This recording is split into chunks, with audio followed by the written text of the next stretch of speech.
Ladies and gentlemen, welcome back to the channel, and today I have a very special treat for you guys. Not only is it the first video in, well, ages, but also we have some Call of Duty Black Ops 2.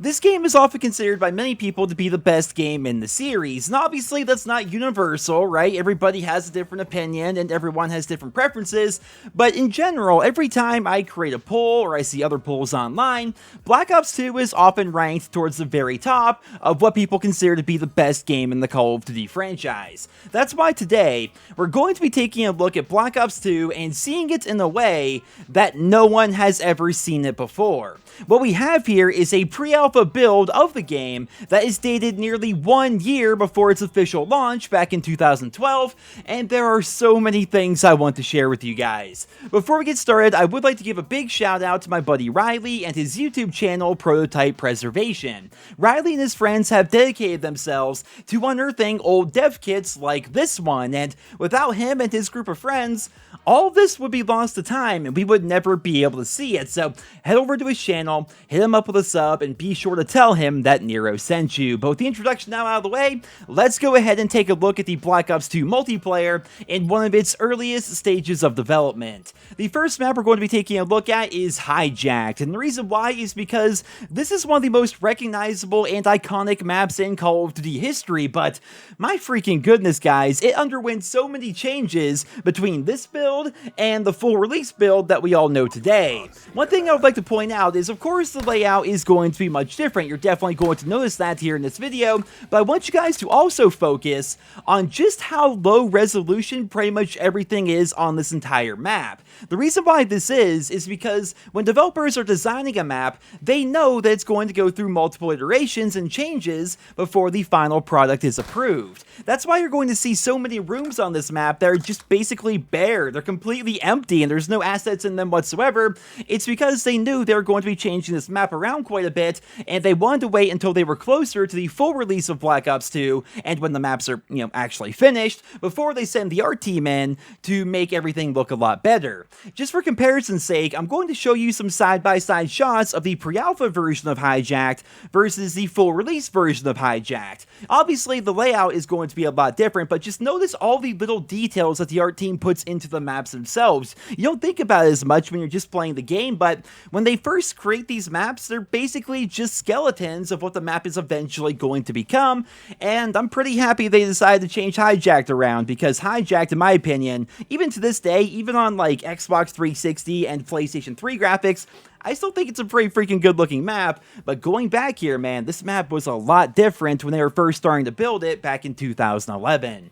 Now, speaking of changes, let's go ahead and take a look at Nightclub. Nightclub was the early development name for the map that would become known as Plaza, and just like with Hijacked, they made so many layout changes to this map before it was finally finished. When you look at this footage, I'm sure you're going to see some areas that you can recognize, but those areas are so much different than what we know of today. Now, obviously, I can't be 100% sure, and I would absolutely love it if an old school Treyarch map designer were to happen to catch this video and weigh in, but it appears that the idea for this map was to create a futuristic nightclub that didn't really look or feel like anything we've seen in the Call of Duty franchise before. What appears to have happened is they basically built the indoor and the outdoor areas of this nightclub to look and feel like a futuristic city, which made it incredibly cluttered and confusing. Just watching this footage, I'm already pretty freaking confused. There are so many things everywhere. When developers are putting maps together, they want to build a lot of landmarks, right? They want to put together a lot of areas that allow the player to know exactly where they are at any given time, and they also want map navigation to be pretty simple, right? Usually, and obviously it's not universal, but usually when it comes to map design, simpler is better, right? But looking at Nightclub here, it's pretty freaking cluttered, right? You can't move 5 feet without bumping into something, which is why I'm very glad they decided to revamp this map quite a bit before the full launch of the game. Now, something else you're going to notice is they originally had a bunch of multi-level areas that were later removed in order to streamline the gameplay a little bit more, and I personally think that Treyarch did a really good job of that. For me personally, and of course feel free to disagree, I feel like Plaza was one of the more underrated maps in the Call of Duty series. Everybody seemed to enjoy it back in Black Ops 2, but when you look back over Call of Duty's very long and extensive history, how many people say, yeah, Plaza, that was one of the better maps, right? Plaza is one of the best maps I've ever played. Typically, it doesn't come up, right? But still, it was a really good map that I really enjoyed playing in Black Ops 2, and I have to wonder, would I have liked it as much if they kept it like it is right now? For me personally, my favorite part of this map would be the nightclub in the center. It's completely different than what we see today. The map we know today is basically just condensed down to this one circular room with the I'ma Try It Out song playing in the background, but what we see here is a robust multi-level nightclub area that really fit the theme of the map. Overall, I would say the Plaza was the map that underwent the largest number of layout changes here in Black Ops 2, but that's not to say that the other maps you're going to see here in this video aren't way different than the ones you know of today. Next up, let's go ahead and take a look at Raid. This is one of the most popular maps in the Black Ops series, and for good reason, but the version of the map that we see here is a bit different than the map that we all know and love. The first thing you're going to notice, of course, was that the basketball area was originally going to be a tennis area, which it's a small change, but it's still interesting to see nonetheless. The overall layout of the map is pretty similar to what we know today, but there are a number of extra rooms that were removed, and of course a number of smaller room changes and details that were later touched up by the art team. All in all, it seems like Raid is one of those maps in Black Ops 2 that underwent the fewest amount of changes, but I think that's because Treyarch realized during their internal playtesting that they really hit one out of the park when they designed this map. Sometimes you have maps like Plaza that were a really good idea on paper, but they needed a number of layout changes to make for a good gameplay experience. On the flip side, however, you have maps like Raid that right from the very beginning, they had a really good idea of what they wanted to do with it. I mean, the map itself, sure, there are some extra rooms, there are a couple of layout changes to the rooms and the paths and things like that, but in general, this is pretty similar to what we see in the full version of Black Ops 2, and I think it's because they knew right away that Raid was going to be a good map, but I don't think they realized that it would go down as one of the best maps in Call of Duty history, at least according to the vast majority of players in the community. Next up, we're going to be taking a look at a map that was one of the last ones to be developed and finished for Black Ops 2. Carrier might not be remembered as an amazing map by any stretch of the imagination, but it's still really interesting to see it in one of its earliest stages of development. As you guys can see, the original plan was to go all out with the idea of destruction on top of this carrier ship. You'll be seeing that the side indoor area of the map wasn't even textured, which causes the pipes to just be floating in the air, and there were even plans to have an upstairs area on that side of the ship, which would overlook the middle of the map. One thing I can't help but notice, though, is all of the extra rubble that the map was originally going to have. Just like with Hijacked, the textures in the pre-alpha build of this map were incredibly low res, and they were later going to be touched up, and the rubble that we see pretty much has the visual fidelity of something like Fallout 3. It's definitely not up to the standard that we have in the Call of Duty franchise. We have very high standards for rubble as compared to other game franchises out there, apparently. Another interesting note is that the giant ramp that people would head glitch on wasn't even able to be used in this version of the map, because like I mentioned earlier, the original plan was for an upper deck area with a window that would overlook towards the B flag. The final interesting change that was made was there was actually going to be a complete underground area by the SDC spawn. This would allow the player to enter a lower part of the ship, which could be used for flanking, and it also connected to the other side of the ship where the underground area still remains today. Overall, I feel as though it's really interesting to think about what might have been when it came to Carrier, because like I said, I don't think too many people consider Carrier to be one of the most memorable maps that Treyarch ever put together, but just knowing that originally there were plans for different areas of the ship to be accessible is really interesting, and I have to wonder how the map would have played out if layout changes weren't made before the full launch in 2012. The next map should be one that you guys all remember pretty well, considering we just saw it in Black Ops 4. I'm of course talking about Slums. Because this map is so fresh in my memory, I think it's really easy to spot the differences that were made, and I'm sure the same is true for pretty much every one of you watching this video. Here we can see a bunch of paths that were cut before the final version version of the map was decided, and we can also see that other areas were blocked off. That little graveyard area in the very center of the map, which would take you towards where the B flag is, originally that wasn't there whatsoever. It was just a giant blocked off area, and I'm definitely happy they made these changes because in my opinion, Slums is a pretty good map. I enjoyed it in Black Ops 2, I enjoyed it in Black Ops 4, but another interesting note is the lack of atmosphere that this map has, right? Pretty much every map that we find in this pre-alpha build isn't decorated whatsoever. It doesn't have a real set time of day or a position of the sun. These maps are, in the simplest terms, completely unfinished, right? They're basically, like I said, they're just skeletons of what we would see later on,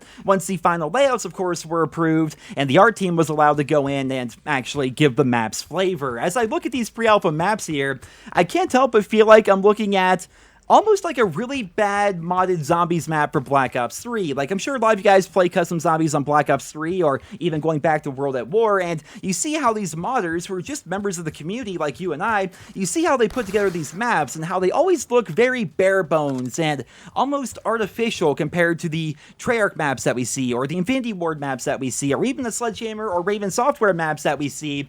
It all really comes down to the art team. Like, if there's one thing to take away from this video, it's just how important the art team is to these Call of Duty maps. You think layout takes priority over everything, and there is some truth to that, but it really does come down to the art team and the design team to make these maps feel alive and actually feel unique and interesting to play on. Next up, we have Meltdown, and for you longtime viewers, you'll remember that I did a video a long time ago where I ranked what I consider to be the most underrated maps in Call of Duty history, and I put Meltdown on there because I thoroughly enjoyed playing this map back in Black Ops 2, though of course it was overshined by some more popular maps like Nuketown and Raid and Hijacked and things like that. As I look through this footage, I can't help but notice that even though this build is dated nearly 1 year before the game came out, it appears that Meltdown as a whole underwent very few changes during its developmental process. We have some subtle changes here and there, we have a few areas that are accessible that would later be removed, but overall, the Meltdown that we see here is basically the same Meltdown that we all know. It's just a lot lower resolution with a lot less decorations and a lot more unfinished areas. Just like with Raid, I feel like Treyarch knew right from the beginning what they want to accomplish when they were designing this map. Now obviously every map that they make goes through a bunch of internal testing, and as we've learned in recent years, internal testing doesn't always line up with how the community feels or doesn't exactly work out well in practice, but when it comes to maps like Raid and Meltdown, at least in my opinion, they really created something special with the theme as well as the layout and the overall design of the place. So it's definitely one of the more forgotten about and underrated maps in Call of Duty history, and I would love to hear what you guys think about Meltdown down there in the comments. Like, was this a good map for you guys? Because for me personally, I really freaking enjoyed Meltdown back in Call of Duty Black Ops 2. And speaking of maps that people tend to forget about, let's go ahead and take a look at Overflow.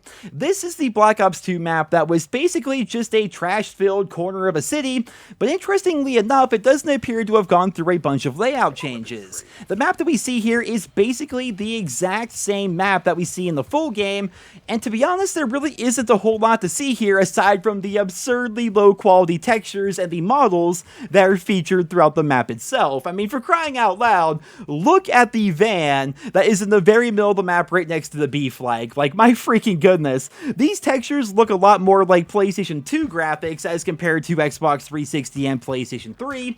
But speaking of low quality textures, let's go ahead and take a look at Village. Fun fact, I'm sure most of you guys didn't know this, Standoff originally was going to be called Village, and as we look at the map here, I honestly feel like I'm looking at something that was cut from Call of Duty World at War, or maybe even Black Ops 1. It certainly does not look like a map that came with Black Ops 2. You're going to notice that just like the past couple of maps, Standoff didn't really go through a ton of layout changes throughout its development. The big changes were the ones that were made to the art assets, and the time of day, and the general vibe that the map gave off while you were playing on it. I don't know about you guys, but I always felt like Standoff was one of the better maps in Treyarch history. There was just something special about the way this map was laid out, and the overall design was just so good for all game modes to me. Like, whether I was playing Domination and fighting over the middle courtyard, or if I was rushing down the side paths and search and destroy, or even just trying to camp a corner of the map in free-for-all, I always had fun playing on Standoff, which is why I was so happy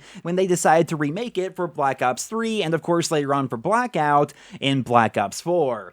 I would say that the biggest change that I can notice on this map would be the change that they made to the 2-story long building at the end of the street, because later in development, Treyarch would decide to stretch out this building quite a bit to make it more of a focal point, and I think that's because of their core values as map designers, right? If you really think about how Treyarch maps are designed and how they've been released over the years, they're often broken down into 3 distinct lanes, and usually there's at least one 2-story building on either side of the map that overlooks the middle. Really think about that for a second. You have Nuketown, Raid, Meltdown, Seaside, Contraband, Gridlock, Upheaval, Fringe, Redwood, the list goes on and on, going back all the way to World at War. Typically, they like to have 2 big points of advantage overlooking the middle of the map while also still having that traditional 3-lane style system. It's been a cornerstone of Treyarch map design since 2008, so it makes sense that when they were putting together this map, they realized that the one 2-story building on the other end overlooked the middle, whereas the long building did not. So eventually they stretched that out to make it more accessible and make it more of a focal point, and